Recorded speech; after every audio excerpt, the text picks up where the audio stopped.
Hello students, this is Jinali Shah from Saraswat International Academy. Today we will begin with the first chapter, that is the living world. So first of all, we know that we live in the world which is full of variety of living organisms, and these living organisms are found in variety of the habitats, like they are found in cold mountains, they are found in oceans, they are found in freshwater lakes, they are found in deserts, they are found in hot springs, etc. So the diversity of the habitat is vast, and the living organisms which are found in this habitat are also very much. So from this we basically come to one question, that is, what indeed is life? Now this question itself have two questions.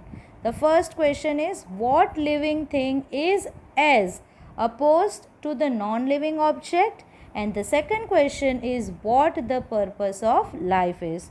So first of all, we will try to find answer to our first question, that what is living. Now living organisms possess certain characteristics like growth, reproduction, metabolism, cellular organization and consciousness. These are the five main properties which are possessed by living organisms. Apart from that, there are certain other properties too, but these five are the major properties possessed by living organisms.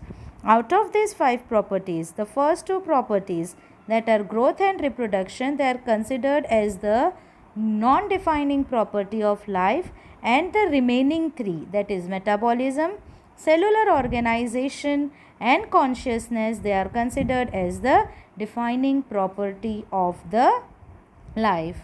Now first of all, what do you mean by a defining property of life? All those characters which have no exception, that is, those characteristics which are found only in the living object without any exception, they are called as the defining property of life. So first we will study each and every characteristic of life in detail.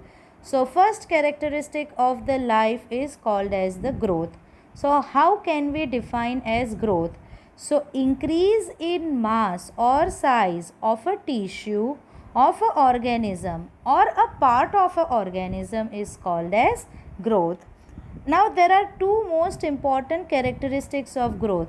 First is increase in mass, and second one is the increase in the number of individuals. These are considered as the two important characteristics of the growth. Now whether the organism is unicellular organism or a multicellular organism, how the process of growth occurs? Growth occurs by the process of cell division. Now there are two types of the growth. One is the intrinsic growth and another one is the extrinsic growth. What do you mean by intrinsic growth? Growth which occurs from the inside of the body of the organism, it is called as an intrinsic growth. Intrinsic growth can be considered as a defining property of life, because no non-living object possess the intrinsic growth. The second one is the extrinsic growth. The growth which occurs from the outside of the body of organism, it is called as the extrinsic growth. For here mainly we consider the increase in the body mass. Now how extrinsic growth is like? Basically extrinsic growth is nothing but the accumulation of the material on the surface of the body, and such growth can be exhibited by the non-living objects also. Say for example, the mountains, they grow, the sand mounds or piles of the sand, they can grow. So extrinsic growth cannot be considered as a defining property, because this growth is also exhibited by the non-living objects. Now intrinsic growth is further divided into two types.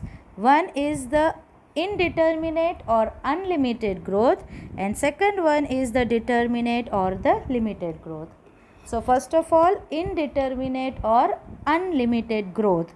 The name itself suggests the growth which occurs continuously throughout the lifespan of an organism.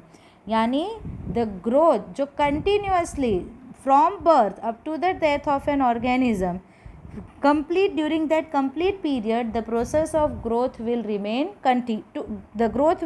to continue.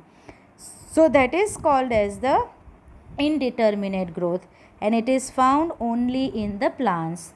The second one is the determinate or the limited growth. Name itself suggests that the process of growth which occurs only up to the certain age, it is called as the determinate growth, and it is mainly found in the animals.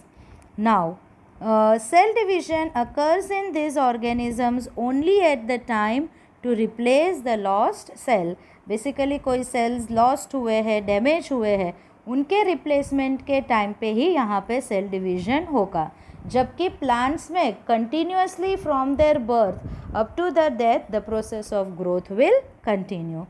So in brief we can say that growth is of two types, intrinsic and extrinsic, and this intrinsic growth is further divided into two types, determinate and the indeterminate growth.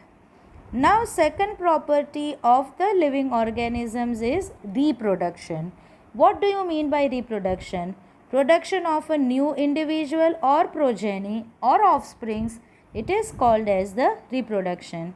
Now when we consider a multicellular organism, the progeny or the new organism which are developed, they possess the features which are more or less similar to their parents. Now in case of unicellular organisms like amoeba, bacteria, algae, in them the growth is nothing but increase in the number of the cell. So we can say that in living organism, growth and reproduction are same thing. Growth and reproduction, they are synonyms of each other in the unicellular organism. Growth is and reproduction, they are similar in what? In unicellular organism. Now this process of reproduction is not found in any non-living object, but there are certain living organisms which do not reproduce. Examples are mules, sterile worker bees, infertile human. They are the organisms which do not reproduce, and therefore it is not considered as a defining property of life. See, non-living organisms में reproduction होने वाला ही नहीं है, but there are certain living organisms that also do not reproduce, and therefore the reproduction cannot be considered as a defining property of a life. Now when we talk about the process of reproduction, there are two types of the reproduction. One is the asexual reproduction and second one is the sexual reproduction. Now the process of reproduction in which fertilization, that is fusion of the gametes, is not taking place, it is called as a asexual reproduction, and here only a single parent will be involved. The next, the asexual reproduction have variety of types. The various types of the asexual reproduction are certain algae and fungi, they reproduce by the asexual spores. Spores are the objects, they are the cells, they are the structures which are protected by a hard covering. This hard covering allows these particular organisms to survive in the unfavorable condition. As soon as the favorable condition arrives, the spores, they will germinate and form the new organisms. The other type of the asexual reproduction is budding, which is found in yeast, hydra, etc. These organisms, they will form a mass of a cell which is called as a bud on their body. Initially, this bud remains attached to the parent body. Later, it gets detached from the parent body and comes in contact with the soil, where it will form a new organism. The next one is the fragmentation, which is found in fungi, in certain filamentous algae and the protonema of a moss plant. Name से ही मालूम पड़ता है fragmentation. So when the body of these organisms get fragmented it forms a complete new organisms. In some organisms, the fragmentation is also called as true regeneration. So basically, fragmented part of an organism regenerates the lost part of the body and it becomes a complete new organism which is found in the planaria. Say for example, a planaria. If the body of the planaria is divided into 3 parts, each part of the body is capable of regenerating the lost part and it forms a new organism. What is that called as? True regeneration. It is different from a general process of regeneration. So what is regeneration? Regeneration is a process where organisms can regenerate only the lost part. जबकि true regeneration क्या था कि एक part में से पूरा organism बन सकता था, जबकि रीजनरेशन में कोई ऑर्गेनिज्म का एक पार्ट नहीं है, सो वो ही पार्ट डेवलप कर सकता है, वो जो पार्ट फ्रेगमेंटेड है उसमें से पूरा नया ऑर्गेनिज्म नहीं बनेगा. So what is regeneration? It is a process in which only the lost part of the body is repaired or regenerated, which is found in starfish and lizard. Say for example, lizard है, उसकी tell detach हो चुकी है या उसकी tell नहीं है.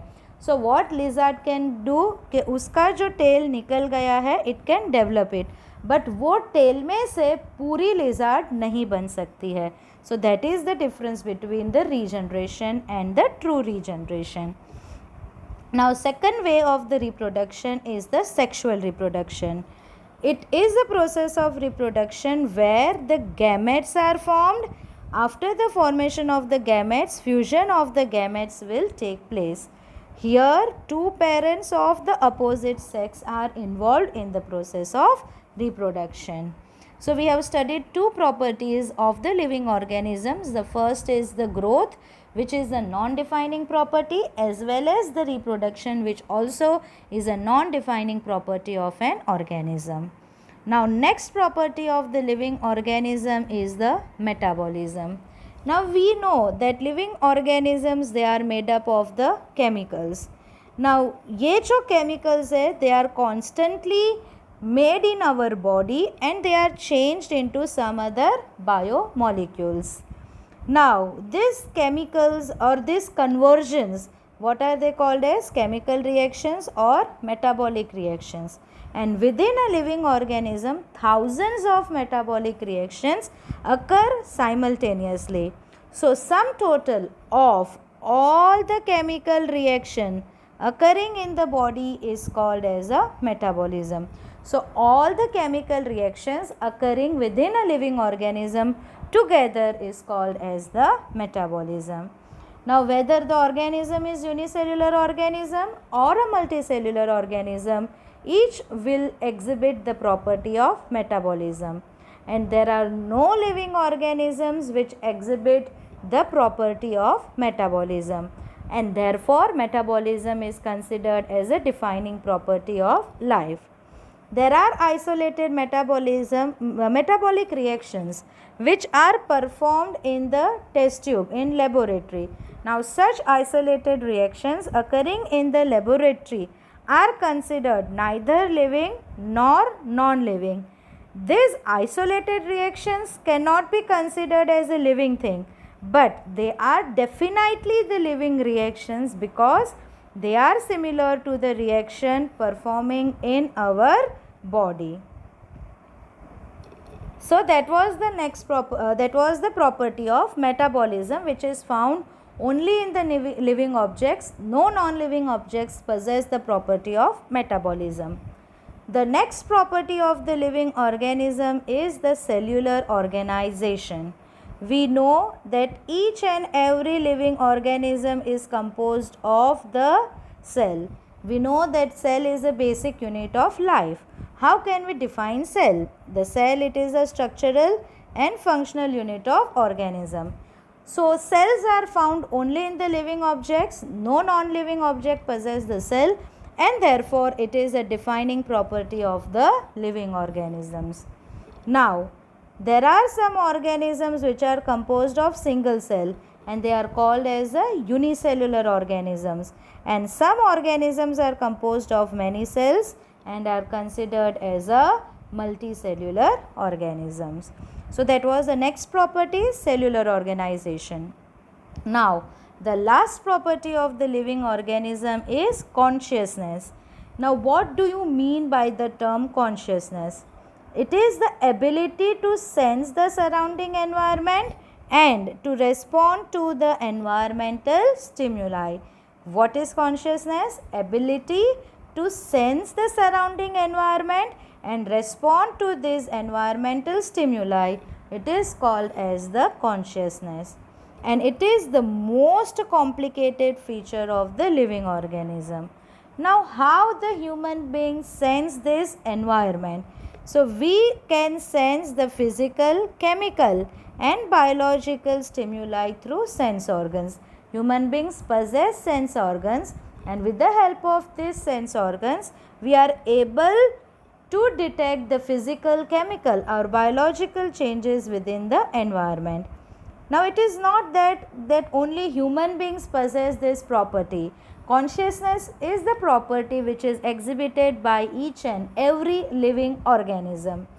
Plants, they also sense and respond to the external factors like water, temperature, other organisms, pollutants, etc.